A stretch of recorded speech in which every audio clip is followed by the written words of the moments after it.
Yan, magandang hapon po ang lahat. Yan, nandito ako sa mga alaga ko at naglinis ako sa kanilang kulungan dahil sobra napakadumi. Grabe, hanggang dun sa dulo ng aking flooring ang mga tayo ng aso. Akala ko naman nililinis. Doon, ilang tumpok ang nakita ko doon sa dulo. Talaga naman, oo, si Marian, oo, napakagago talaga. Yan, yung pusa niya, sabi ko linisin ang mga tae niyan, mga pusa. Yung pusa, pagtingin ko, 5 tumpok ang nilinis ko. Na hindi pala nililinis, tinatambak lang sa loob. Akala niya hindi ako papasok dito. Tingnan mo itong pusa, hindi ata niya pinapakain. Napapakain lang to ng maayos tong mga ano dito pag ako nagpapakain eh. Tingnan mo, oh yan oh. To, muka. Ano, bagong ligo. Pinaliguan ko mga guys kasi nainitan sila. Ito, si Luna. Yan ang Luna. O yan o, tinan mo, inom na tubig, hindi pinapainom. Tuyot na tuyot yung mga lalagyan. Wala, kung 2 araw ako wala dito, 2 araw sila hindi inom ng tubig. Ganun yan. Ito, si Muka. Oh, inangat-ngat na nga yung kanyang sinturon sa siguro kasi ang dami pang mga dahil pandugpod, siguro unti-unti lang siguro pinapakain para hindi tumae. Tinitipid niya ang dugpod. Ayan, tingnan mo, mamaya pakakainin ko na sila ng tig-1 takal. Ayan, mga guys. Tingnan mo, tuwan-tuwa pag nakikita ako nito mga ito. Kasi nalilinis sila ng maayos. Tingnan mo. Siguro, yung butas ng tubo, nilagyan na naman ng mga buto-buto, kaya nagbabara-bara na naman. Ayan, sabi ko nga dahil ako, alam mo si itong pamangkin ko, sandali lang siya titino. Balik na naman siya sa dati niyang gawain. Yun yung aking napupuna sa kanya. Hindi siya umaayos talaga. At tingnan mo mga guys, ang mga damit niya. Bawat tingin ko sa mga sulok dito sa aking third floor at may mga labahan siya dito, mamaya lang pagsasabihan ko yan. Oh, hanggang doon, naglabas siya nakaraan. Bakit sabi ko hindi kaya nagwashing to?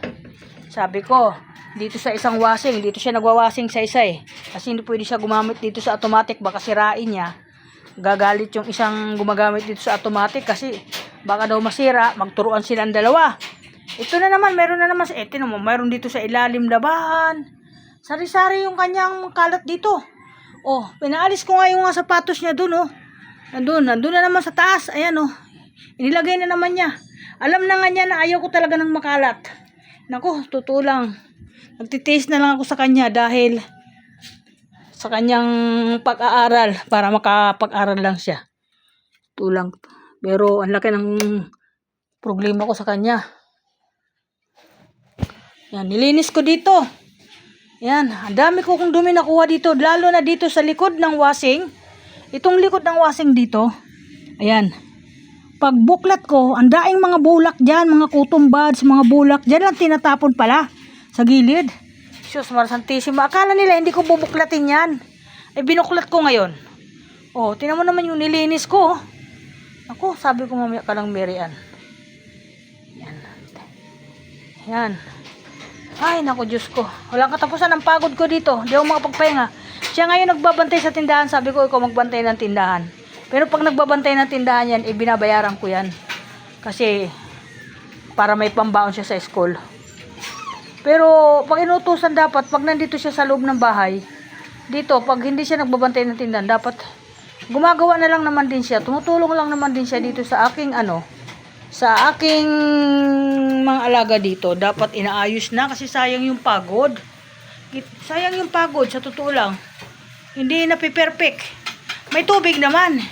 Hindi naman pwede sabihin walang tubig kasi hindi nawawalan ako ng tubig. Ito.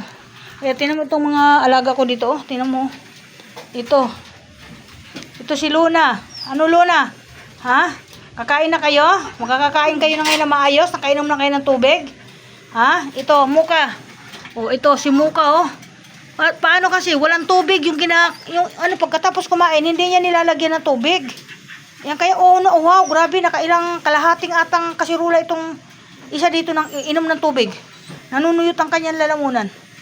Yan, okay, magandang hapon. Welcome to my vlog. Ray, naku Diyos ko, di na ako nawala ng vlog dito sa bahay ng mga Anuhan talaga. Grabe yung mga kasama ko dito. Talaga. Magandang hapon. Thank you.